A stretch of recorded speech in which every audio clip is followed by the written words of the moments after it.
one of Jen Weber's favorite nurses, and that is for good reason. Lacie is an exemplary nurse. I just can't say anything higher than that. I'm going to quote someone, however, who posted on Facebook about Lacie just last night, and it fits. She says, "Lacie Little is my Paul. He continued to preach the gospel despite being imprisoned several times. She, meaning Lacie, was so scared and anxious but continued to spread the word for change. Very courageous, my hero." Lacie, you're all of our heroes.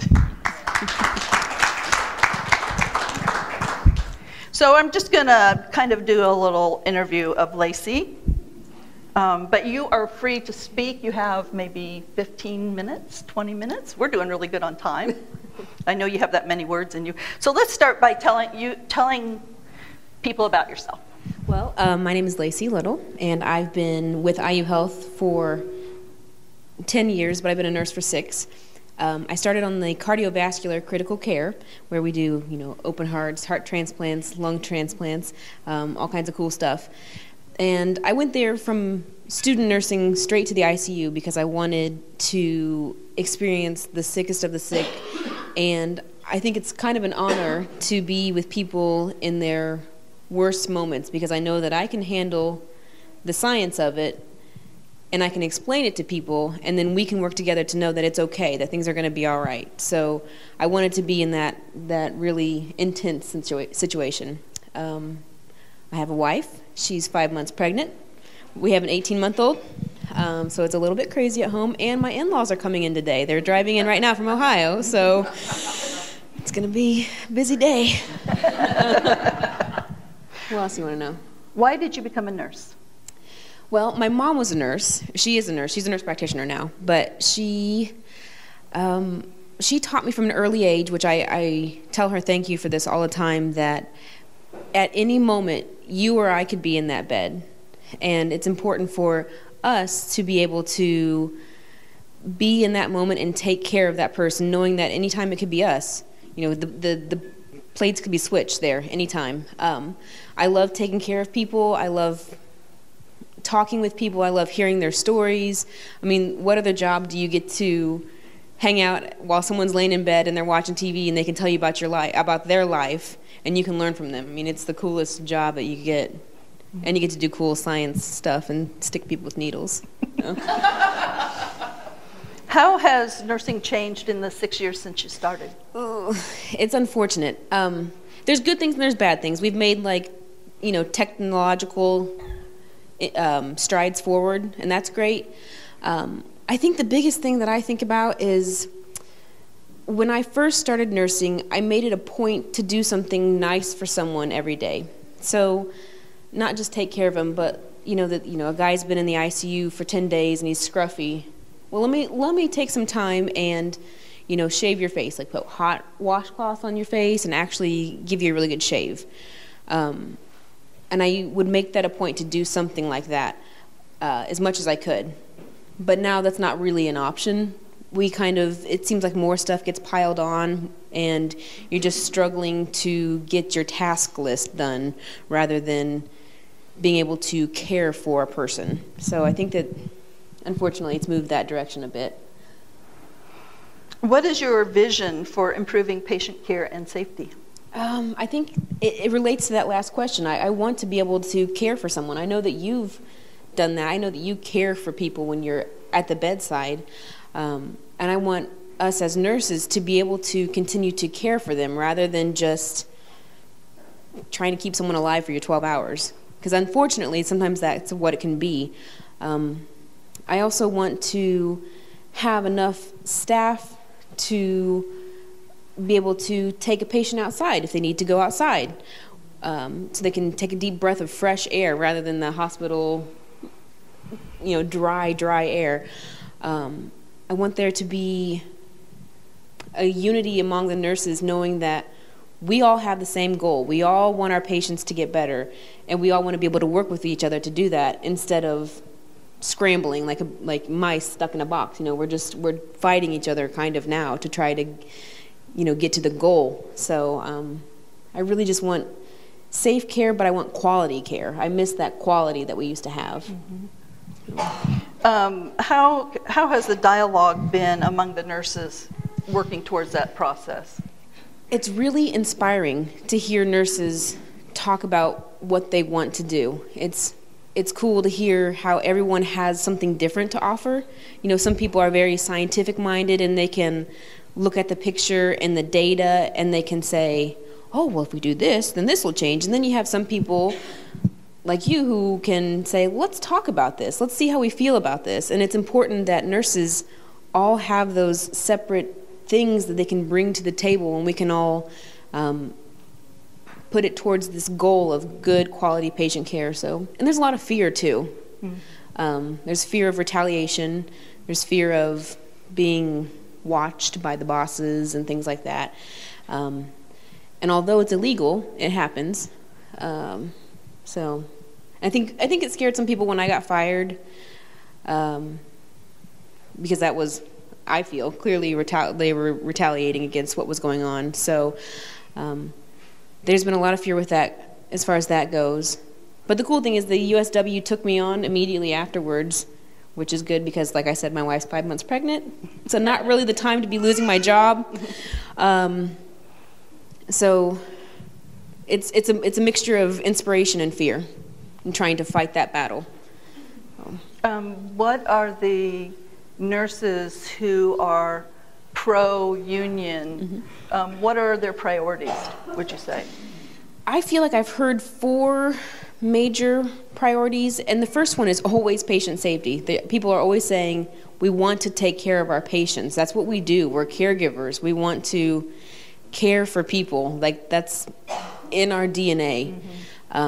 So with patient care comes, appropriate staffing, ancillary staff, have people to help us, have people to answer the phone, have people that can, when visitors come in, they can greet you and say, hey, what can I do for you, who are you looking for, rather than having that nurse running around and doing 5 people's jobs.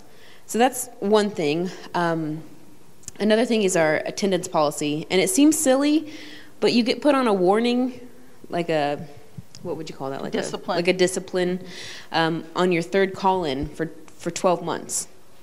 So we work in the hospital with sick people. So, I know that I personally, on my 3rd call-in, I went in thinking, okay, I can make it through the night. I can do this. Well, I got there, and then I started puking, and I had a fever, and so they sent me home, which was appropriate, but I also got they counted that as my 3rd call-in, and that was a disciplinary level. So the patients that I would have cared for that night would have been exposed to my illness, to my puking, to my fever, to my contagious germs, and instead I get punished for them sending me home. So we got to get rid of that. We have to be able to take care of ourselves, and we have to be able to not spread our germs. So those 2 things, and then benefits and comparable wages. And those are kind of on the back burner to some degree, but we have learned that we make less than anybody in the metropolitan area. So we would like just to be comparable to the other people around. We're not asking for a $20 raise, but if they want to give us that, we'll take it. Don't hold your breath, Lacie. I'm not going to. I'm not going to. Are you open to taking questions? Sure, absolutely. Does anybody have any questions for Lacie? Yes? Oh man, that was something. The nitty-gritty and boiled down, I was on the hospital premises on my breaks. We get an hour, you're supposed to get an hour break, and I worked night shift. So I would take that hour break and instead walk around and say to people, hey, have you heard about this union? 1. 2, do you want to hear about this union? And 3, if you've heard about it and you're for it, do you want to sign this petition that will help us bring in a vote? So just a real simple approach. And I feel like I'm pretty good at reading people, so some people would, no, okay, cool. And I would back off. And so I did that on my breaks those 2 nights. And then I got a phone call from my boss and my director. And and I don't want to badmouth them, but I'm gonna. It felt very, very intimidating to get that phone call. I was waking up to work that night shift, you know, kind of in a fog. I'm on the phone, and they just started pounding me with questions. What are you doing? Give us the names of the people who have signed. Give us the units that you went to and the people that you talked to and the times you did, which all of those things are illegal for them to ask. And I was trying to stand my ground, but also I didn't want to be a smart aleck to them, but, you know, saying stuff like, that's illegal, you can't ask me that. So we had this conversation, and I mentioned to them multiple times that I felt intimidated, that I felt like this conversation probably shouldn't happen over a cell phone. I was actually squatting in my backyard to try to find good reception, so I'm like this, trying to talk to them, and I tell them that I want, you know, that I want this conversation to happen in a place where we can interact, and multiple times got shot down. They basically said, we're having this conversation now. And that felt really bad to me because I feel like nurses are receptive to when you tell them you're scared. Like, that's something that we deal with. We have patients that tell us we're scared. And so me telling my bosses, hey, I'm not good with this situation. I'm intimidated. I want to have a witness here. And for them not to listen at all felt really kind of degrading. At the end of the conversation, they said, since you can't give us information, we are going to suspend you pending investigation. And they wouldn't really give me a reason why. I said, am I suspended for solicitation? Am I suspended for... I asked multiple things, and they wouldn't really tell me, which also felt bad. So I got suspended for 2 nights, and then they called me into a meeting. It took 12 minutes of my time, and they basically said, you're terminated. I was like, oh. I love on my termination sheet, too, it says previous disciplinary action. Mind you, I've been there for 10 years. None. And I was like, oh, okay, well, I don't have a job now. My wife's 5 months pregnant. Cool. So, yeah, it's pretty bad. Did you get your job back then? No, but we're fighting it with the National Labor Relations Board. So. Did they cite rules that you broke? They did. Technical breaking of it? I mean, did you really break a rule? What they fired me for, technically, was saying that under the investigation, which the investigation, I guess, was the phone call that day, they said that I lied during that investigation. And they basically put my word against someone else's word, which, if I could explain the whole situation to you, it doesn't make sense. It just doesn't make sense. But they said it was my word versus their word, and I lied under investigation. But I didn't. And they didn't ask me if I lied. So you're taking some legal recourse now? Yes, actually the union is helping me with that. Yeah.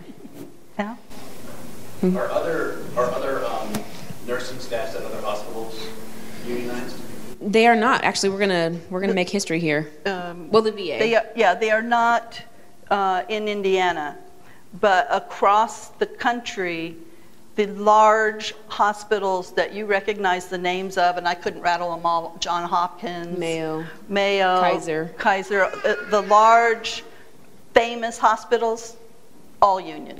And with that, what outside support do you have from either politicians or some of those same people from those large institutions to help spread the word, especially in this very conservative state? We do have a lot of support. The one piece of support I was thrilled about was there's a name in nursing, Laura Gasparis. She is probably internationally known. She's an educator. She's an advocate. She headed the 35,000 nurse march on Washington in the 1990s. She's published author like 11 books. She has personally and repeatedly offered support of our institution and the nurses' effort to organize. And she friend requested me on Facebook. I took a screenshot of it. I will show my future children that someday. Friends with Laura You're Gasparis. famous, Lacie. Pretty big deal. And yeah, Congressman Andre Carson. Yeah, so he's in support. How did you get those created? Just a second. Wait, what? You go ahead. Steffi, to finish up. When you would start to name hospitals, were you about to say VA? VA is they're a federal union, so this will be our first like grassroots, let's support ourselves, write union on a card kind of thing. Yes? Oh, how many cards did you get in those 3 days? The 3 days that I was collecting, when I took them on my breaks and stuff, I got 103 signatures. So, I mean, fabulous. But it wasn't anything that I did. That's a good reflection of where we are and where we need this union. It was most of the times I would talk about the union for a second, and they're like, "Oh yeah, come on, we need that. We need some support. We need backing." So, it would be a good thing. How can those of us who are nurses help? First of all, you're a killer drummer. Seriously. Yeah, you are. Good stuff. Lacey's a drummer also.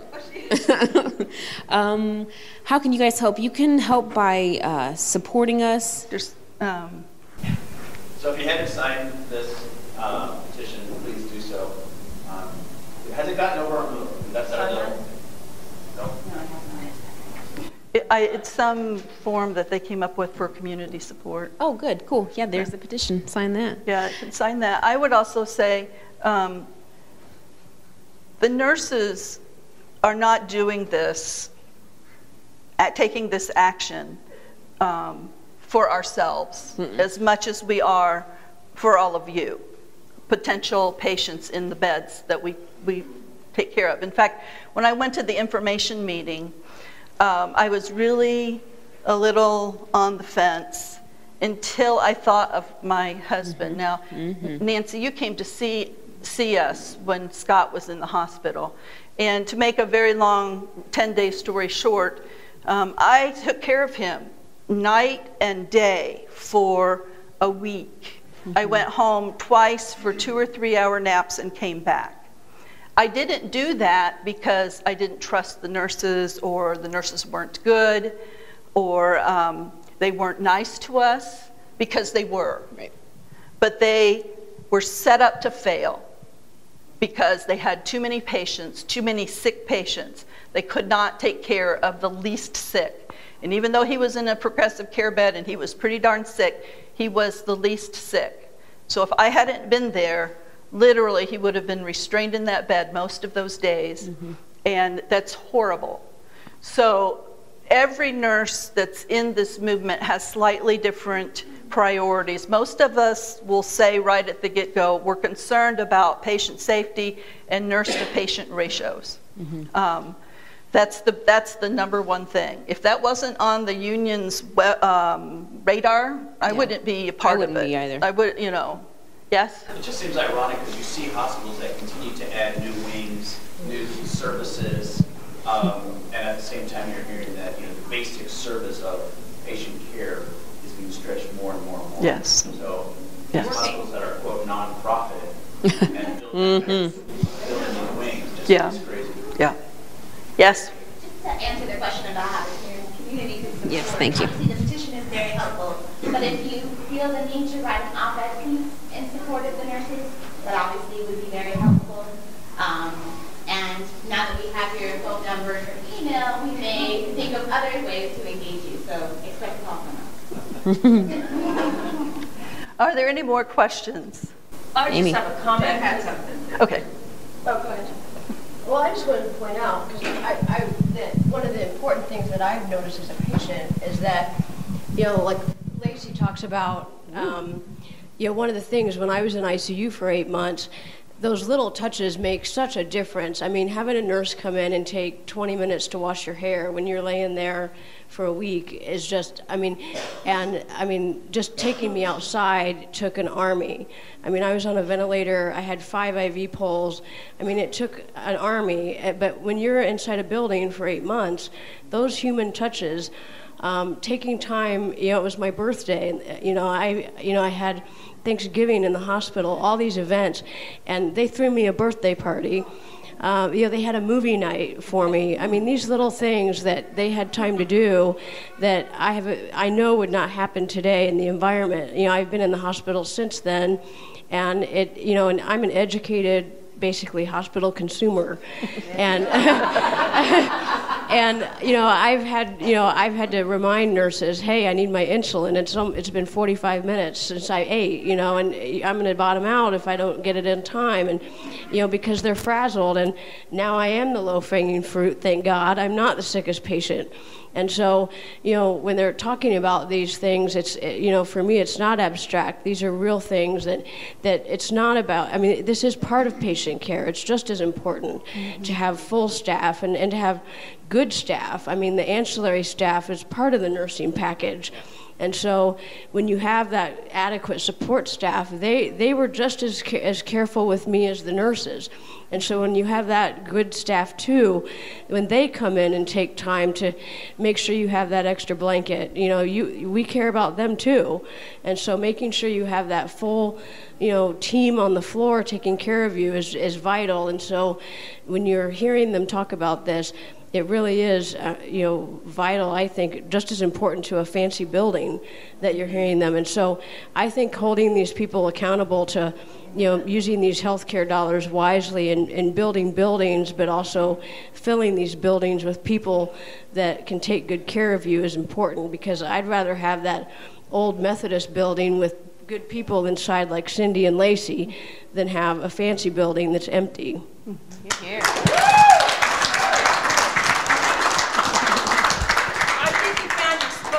Right?